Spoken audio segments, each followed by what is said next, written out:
नमस्कार दोस्तों, हमारे चैनल में आपका स्वागत है। आपसे अनुरोध है कि कृपया हमारी कहानियों को लाइक करें, शेयर करें और चैनल को सब्सक्राइब करें। दोस्तों, पिछले एपिसोड में आपने सुना दुनियाजाद अपनी बहन शहरजाद से एक कहानी सुनना चाहती है। राजा की अनुमति से उसने कहानी प्रारंभ की। प्राचीन काल में एक अत्यंत धनी व्यापारी बहुत सी वस्तुओं का कारोबार किया करता था। यद्यपि प्रत्येक स्थान पर उसकी कोठियां, गुमाश्ते और नौकर चाकर रहते थे, तथापि वह स्वयं भी व्यापार के लिए देश विदेश की यात्रा किया करता था। एक बार उसे किसी विशेष कार्य के लिए अन्य स्थान पर जाना पड़ा। वह अकेला घोड़े पर बैठकर चल दिया। गंतव्य स्थान पर खाने पीने को कुछ नहीं मिलता था, इसलिए उसने एक खुर्जी में कुलचे और खजूर भर लिए। काम पूरा होने पर वह वापस लौटा। चौथे दिन सवेरे अपने मार्ग से कुछ दूर सघन वृक्षों के समीप एक निर्मल तड़ाक देखकर उसकी विश्राम करने की इच्छा हुई। वह घोड़े से उतरा और तालाब के किनारे बैठकर कुलचे और खजूर खाने लगा। जब पेट भर गया तो उसने जगह साफ करने के लिए खजूरों की गुठलियां इधर उधर फेंक दी और आराम करने लगा। इतने में उसे एक महाभयंकर दैत्य अपनी ओर बड़ी सी तलवार खींचे आता दिखाई दिया।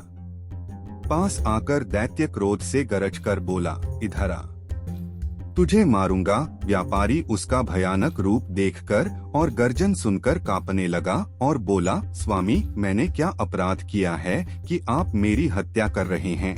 दैत्य ने कहा, तूने मेरे पुत्र की हत्या की है, मैं तेरी हत्या करूंगा। व्यापारी ने कहा, मैंने तो आपके पुत्र को देखा भी नहीं, मैंने उसे मारा किस तरह? दैत्य बोला, क्या तू अपना रास्ता छोड़कर इधर नहीं आया? क्या तूने अपनी झोली से निकालकर खजूर नहीं खाए और उनकी गुठलियां इधर उधर नहीं फेंकी? व्यापारी ने कहा, आपकी बातें ठीक हैं, मैंने ऐसा ही किया है।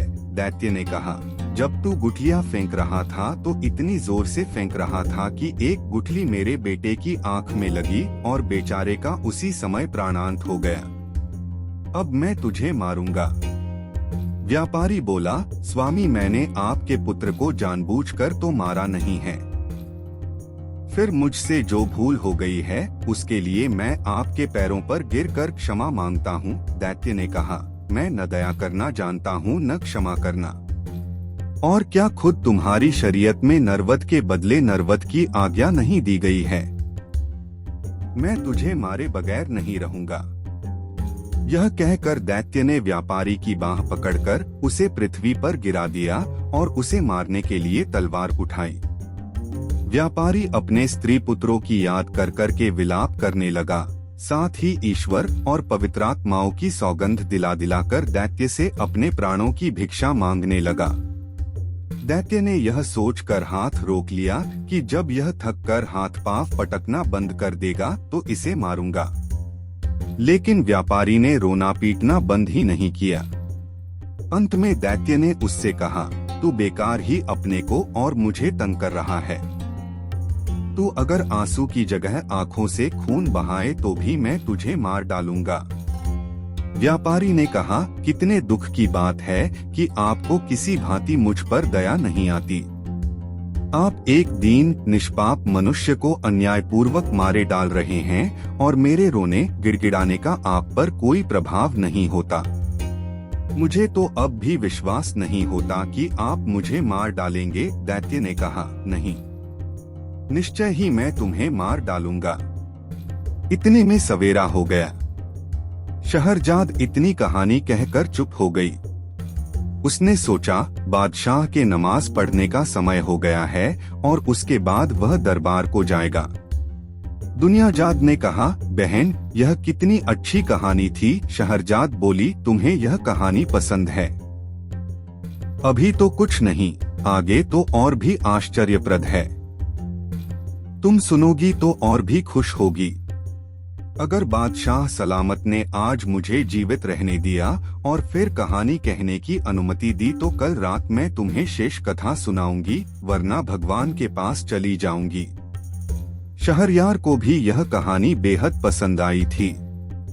उसने विचार किया कि जब तक कहानी पूरी न हो जाए शहरजाद को नहीं मरवाना चाहिए, इसलिए उसने उस दिन उसे प्राणदंड देने का इरादा छोड़ दिया। पलंग से उठकर वह नमाज पढ़ने गया और फिर दरबार में जा बैठा। शोकातर मंत्री भी उपस्थित था। वह अपनी बेटी का भाग्य सोचकर सारी रात न सोया था। वह प्रतीक्षा में था कि शाही हुक्म हो तो मैं अपनी बेटी को ले जाकर जल्लाद के सुपुर्द करूं। किंतु उसे यह देखकर आश्चर्य हुआ कि बादशाह ने यह अत्याचारी आदेश नहीं दिया। शहरयार दिन भर राजकाज में व्यस्त रहा और रात को शहरजाद के साथ सो रहा। एक घड़ी रात रहे दुनियाजाद फिर जागी और उसने बड़ी बहन से कहा कि यदि तुम सोई नहीं तो वह कहानी आगे कहो। शहरयार भी जाग गया और बोला, यह ठीक कहती है। मैं भी व्यापारी और दैत्य की कहानी सुनना चाहता हूँ। तुम कहानी को आगे बढ़ाओ। शहरजाद ने फिर कहना शुरू किया। जब व्यापारी ने देखा कि दैत्य मुझे किसी प्रकार जीवित न छोड़ेगा तो उसने कहा, स्वामी, यदि आपने मुझे वध्य समझ ही लिया है और किसी भांति भी मुझे प्राण दान देने को तैयार नहीं है, तो मुझे इतना अवसर तो दीजिए कि मैं घर जाकर अपने स्त्री पुत्रों से विदा ले लूं और अपनी संपत्ति अपने उत्तराधिकारियों में बांट आऊं, ताकि मेरे पीछे उनमें संपत्ति को लेकर लड़ाई झगड़ा न हो। मैं प्रतिज्ञा करता हूँ कि यह सब करने के बाद मैं इसी स्थान पर पहुँच जाऊंगा। उस समय आप जो ठीक समझे वह मेरे साथ करें। दैत्य ने कहा, यदि मैं तुम्हें घर जाने दूं और तुम वापस न आओ फिर क्या होगा? व्यापारी बोला, मैं जो कहता हूँ उससे फिरता नहीं। फिर भी यदि आपको विश्वास न हो तो मैं उस भगवान की, जिसने पृथ्वी आकाश आदि सब कुछ रचा है, सौगंध खाकर कहता हूँ कि मैं घर से इस स्थान पर अवश्य वापस आऊंगा। दैत्य ने कहा, तुम्हें कितना समय चाहिए? व्यापारी ने कहा, मुझे केवल 1 वर्ष की मोहलत चाहिए, जिसमें मैं अपनी सारी जायदाद का प्रबंध करके आऊं और मरते समय मुझे कोई चिंता न रहे। मैं प्रतिज्ञा करता हूँ कि वर्षोपरांत मैं इसी स्थान पर आकर स्वयं को आपके सुपुर्द कर दूंगा। दैत्य ने कहा, अच्छा, मैं तुम्हें 1 वर्ष के लिए जाने दूंगा, किंतु तुम यह प्रतिज्ञा ईश्वर को साक्षी देकर करो। व्यापारी ने ईश्वर की सौगंध खाकर प्रतिज्ञा दोहराई और दैत्य व्यापारी को उसी तालाब पर छोड़कर अंतर्ध्यान हो गया। व्यापारी अपने घोड़े पर सवार होकर घर को चल दिया। रास्ते में व्यापारी की अजीब हालत रही। कभी तो वह इस बात से प्रसन्न होता कि वह अभी तक जीवित है और कभी 1 वर्ष बाद की निश्चित मृत्यु पर शोकातुर हो उठता था।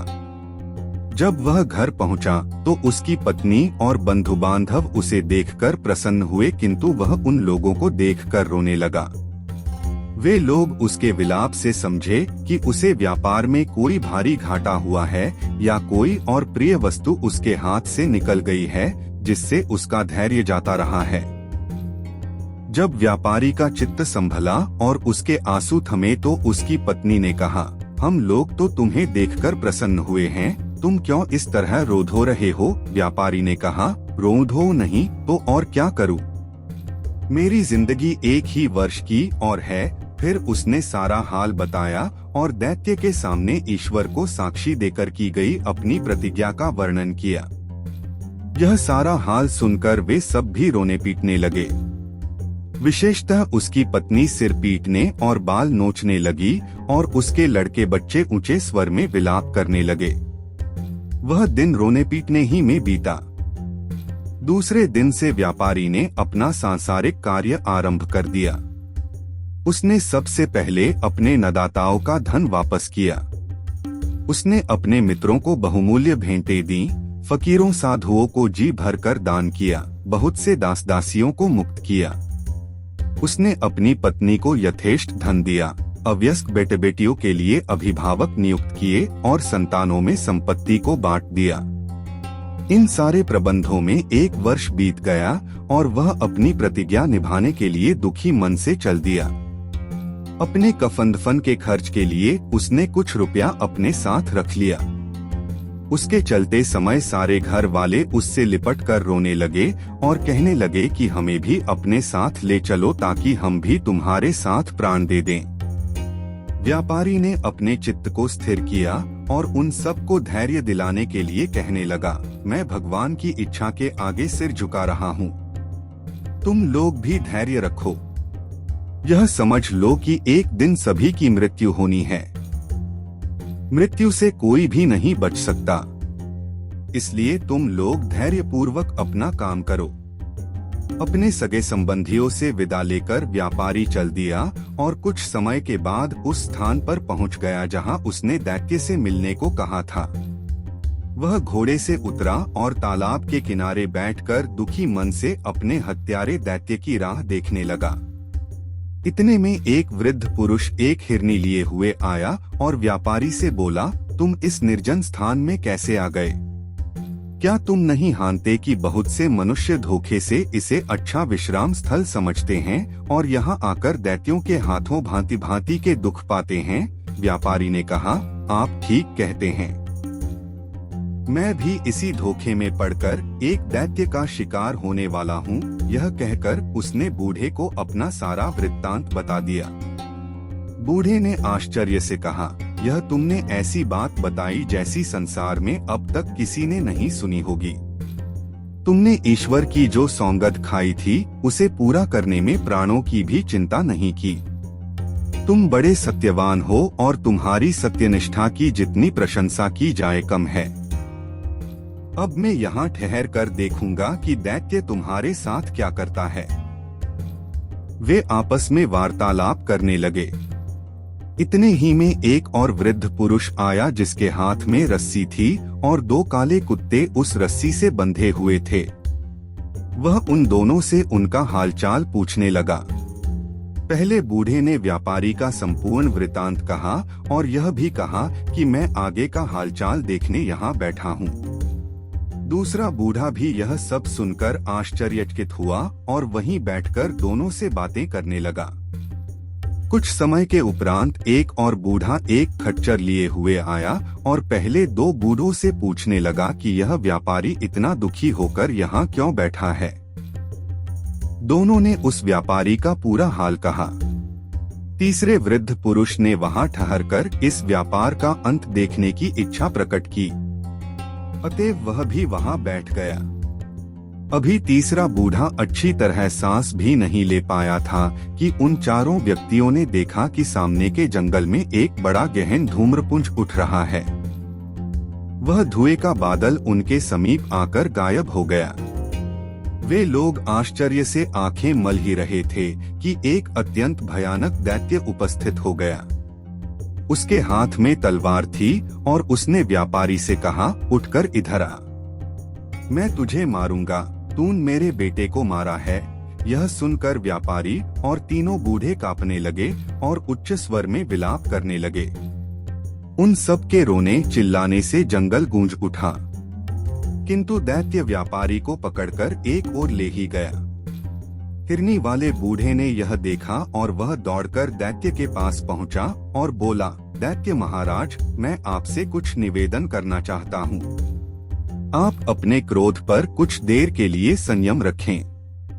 मेरी इच्छा है कि मैं अपनी और इस हिरनी की कहानी आपको सुनाऊं, किंतु कहानी के लिए एक शर्त है। यदि आपको यह कहानी विचित्र लगे और पसंद आए तो आप इस व्यापारी का 1/3 अपराध क्षमा कर दें। दैत्य ने कुछ देर तक सोचकर कहा, अच्छा, मुझे तुम्हारी शर्त स्वीकार है। कहानी कहो। दोस्तों, आगे की कहानी हम अगले एपिसोड में सुनेंगे। तब तक के लिए अलविदा।